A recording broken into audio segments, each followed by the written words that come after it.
Hi guys, and welcome back to another video. My name's Destiny. We do all kinds of things here, and I'm really hoping you cannot hear my washer or my dishwasher going off, but if you can, I do not apologize. I thought I filmed this video, went through my footage. I don't have it, so it is a late night filming. Actually, both videos this week are going to be late night filmings because I have plans this week, and what I thought I had filmed is now gone. Thank you, Apple Storage. Sometimes it's just a bitch. So now tonight we are doing my October TBR. I have two that I'm in the middle of, and two that I am in the middle of, and then I have five that I'm hoping to get to. So let's talk about it. The first one that I'm in the middle of that I'm hoping to finish is For Whom the Bell Tolls. This is, if you've ever saw the Hell's Bells on TikTok, this is the book. I am currently 388 pages through this. I'm hoping to finish this pretty soon. I have had my own things going on, and when I picked it up last night to read it, it started making me cry in a part that shouldn't make me cry, so I put it down. So I'm hoping to finish it pretty soon. We shall see how far I get. Again, I don't know because it made me cry, and I don't know if I'm going to be able to finish it because it made me cry. Next, I have baby Jesus, things are falling. Okay, all the books are going in the Paw Patrol chair. Sign me. Let's see when that goes in there. Next one that I'm in the middle of currently is Anne Rice's Interview with a Vampire. I am currently 40 pages through it. I am taking it very slow. Mass market paperbacks are not my favorite to read. I find the type on them very tiny, and it just is harder for me to read personally. But I do love carrying this one with me because it's so tiny. So I am not very far into it. I've seen all the hype on the internet, and that's why I wanted to pick it up. I've also seen that it gets a little more questionable as the series goes on. So I'm hoping to like this so I can continue the series. I may end up picking up a bigger copy of it if I can find it secondhand. I'm not going to buy it new, but I'm thinking I have a box of books already that I'm currently looking at that I'm unhauling from my shelves that I want to take to Half Price Books. So when I take those over there, I'll probably see if I can't find another edition of this, or depending on what I get into the rest of the week, I may just go look anyways without taking those books, but we'll see what I get into. Next is one that I'm so excited about, and when I went to check to see what it was called so I could write it down in my planner as I was thinking about this TBR, I realized there's a third one coming out in the series, and I cannot wait, and that is The Enchanted Greenhouse by Sarah Beth Durst. This is the sequel to The Spell Shop, which I absolutely adored and cannot wait to reread to annotate. I listened to it on audio and fell in love. If you're not and you've never heard of The Spell Shop, it follows a librarian whose library is getting caught on fire as she's in it. The first page, you meet her and her plant assistant, who's not supposed to be there. There's not supposed to be sentient plants, but there is, and he is so worried about losing his dirt ball and like all the things you think a plant would be worried about. He is, and he comes running up. The library's on fire, and she's like, "Will you please stop with the melodramatics?" And he's like, "The library is on fire." So he starts dragging her on like this makeshift sled with all these boxes of books of the ones she thinks she needs to save. And as they're going by the shelves, she's grabbing off her favorites to save them even more, or try to save them too, and ends up running for her life. And her and her plant assistant, they're not sure where they're going to go, and they're trying to figure it out. And they ended up back on her home island, in her home where she was raised by her parents before they left for the city. And it's just a lovely, cozy story. I highly recommend. This is a sequel, and I know it does not follow the same character. I didn't know that when I picked it up, but I know now. And the tagline says, "Outside, the snow was crisp white in the morning sun. A cardinal was perched on the branch of a nearby pine tree, a brilliant red against the white and green. Inside, the only sounds were the swish of water, the crackle of the fire, and a purr of a winged cat. It was perfectly peaceful, and Trula had never felt more at home anywhere. That's an October book to me, and I'm excited to get into it. I know that it falls. I want to say another librarian who got exiled for doing something she shouldn't. And yeah, I'm excited to see where this goes. And plus, look at those beautiful blue edges. You better believe all my annotation tabs are going to be blue. Next is one that I've been meaning to get to for a while and just honestly hadn't due to my own lack of I won't say want. It just hasn't held my attention like some of the other series have that I've been reading lately. And I've been doing a lot more audiobooks than I am physical. And this series I want to read physically. But I am itching. My birthday's coming up in a couple weeks, in about 6 weeks. And I am itching for a bookshop hop. And so I know for a fact I'm going to want to pick up the third one of this. And so I want to at least start the second one to justify buying the third one, and that is Glint by Raven Kennedy. This is the second in the the Plated Prisoner series. I don't know why that wouldn't come out. I honestly, this one is probably the bottom of my TBR list just because of the next one I'm looking at is definitely Halloween, and I want to read it before or on Halloween. So this one probably would be the bottom of it. But if you've never heard of this series, you have a woman who is made of solid gold, and I should probably read the first because I remember there's a shocking detail in the first book, at the end of the first book, or maybe in the beginning of this one. I think I remembered enough to go into this. I know I've started this one. Anyways, it's a King Midas retelling, basically, and I want to know more. I'm curious, and now that my brain's really thinking about it, I'm starting to remember details, and I'm more excited than I was like 2 seconds ago to pick this one up. Next is one that honestly I was excited to get. This series, I do not have all of them. I don't want them all. I've read most of them. The Mulan one is my favorite. I own the Belle and the Tiana version, and so of course I needed Sally's, and that is Sally's Liniment, and it's What If Sally Discovered Christmas Town and not Jack. I had to have this. I am so excited to get into this, and this is why I said that I needed to be able to read. Like this one, I want to read either before or on Halloween, because it's Nightmare Before Christmas. I'm very, very excited about it, and honestly, I don't know more than What If Sally Discovered Halloween Town.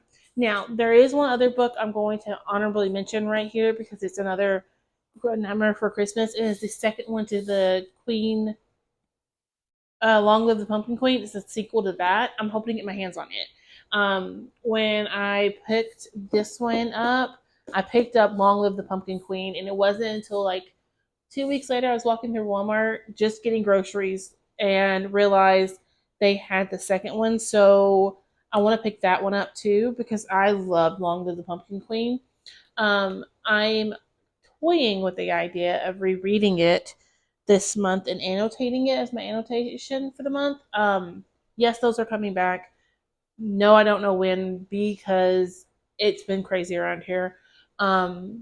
I cut down my filming schedule, obviously, to Wednesdays and Fridays. And so far, it seems doable. It is very much more manageable for me. Even though I'm filming this video on Tuesday night, I have one other video I need to film for Friday, and then like I'm done. So this is much more manageable than my previous schedule. So I don't know when that's gonna come. I'm hoping early to mid November for my next annotate with me. I have not picked the book yet, but Long of the Pumpkin Queen is on my shelves, and I could do that. And I'm kind of itching to just because it's Halloween. So I want to read this. Next to last is Enchantra by Kelly Smith. So the first one, Phantasm, I read it just because honestly I got it in the Book of the Month subscription and wanted to get it done. And I do want to kind of point out that I got these before I knew about Book of the Month, promoting the AI author who did not write his book. AI wrote it, and then he just published it as his own intellectual property, even though he did nothing to do that. In that wasn't the first time. I have since canceled my subscription. I will not be going back. I am looking at doing Aardvark though. Their subscription really interests me, and they had one that I was interested to get my hands on, but it was sold out, so I didn't do the subscription because it was sold out. I may have to go back and look and see what I think. And you may see them advertised soon on the channel if I determine that's something I want to do. But I have Enchantra by Book of the Month. It is the second one in the series, and it follows Genevieve Grimm. The first one followed her sister in her game. If you like dark, twisted games and unreliable narrators, you'll like that one. There is a little bit of spice. It's not totally spicy. To me, it has more personal growth in it than it does spice. And so, yeah, it's really good. This is the second one. I can't wait to get into it. I know that it follows, like I said, Genevieve Grimm, and it says, "Welcome to Enchantra. There's only one rule: never, ever trust your heart." When Genevieve Grimm's mother dies, she's left with questions no one can answer until she receives an invitation to Enchantra, a cursed palace in Italy frozen in time. Though denied entrance by a sinfully handsome yet hostile Rowan Silver, Genevieve finds her own way in and soon realizes her mistake. For Enchantra is a twisted labyrinth where Rowan and his 6 siblings are trapped in a deadly game, at the mercy of the twisted devil and his ghastly specters. Only one occupant of the house can survive. Genevieve now must win or die. Rowan warns her he's the deadliest of the Silvers, that he always wins, and that her only chance is to compete as his wife. So they must convince their audience they're desperately in love, and while Genevieve is willing to do whatever it takes to survive, she also knows she can't trust Rowan. That the desire burning between them is a lie. After all, Rowan who taught her Enchantra's first rule: never ever trust your heart. I am excited for this one. I cannot wait to get into it and see what I think. I will say I do miss when Book of the Month put the month you got the book for on the thing. Maybe this is one of the special ones. That's the reason they didn't do it, but they used to, and that's just not on there for me right now. But I have this one that I'm hoping to get to. I'm so excited, and I'm ready for a big like hardback book. It's been a minute since I've read a hardback. Obviously, I've been carrying paperbacks around with me, so that one. And then lastly on my list for this month is S.B. Crosby's King of Ashes. I've already started this one more than once. I'm 56 pages into it. I will be restarting it. I know I've annotated a little bit. This one follows a family whose father ends up in the hospital after, I want to say, being beat up by thugs because of a brother. It says a son returning home, a dangerous debt, secrets about to ignite, and a family about to be consumed by the flames. Roman Carther? Don't know. My bad. That last name. I'm looking at it, but yeah. Left the smoke and fire of his family's crematory business behind in his hometown of Jefferson's Run, Virginia. He is enjoying a life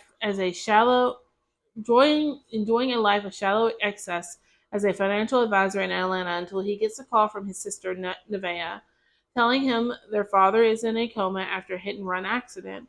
When Roman goes home, he learns about an accident may not be what it seems. His brother Dante is deeply in debt to a dangerous, ruthless criminals.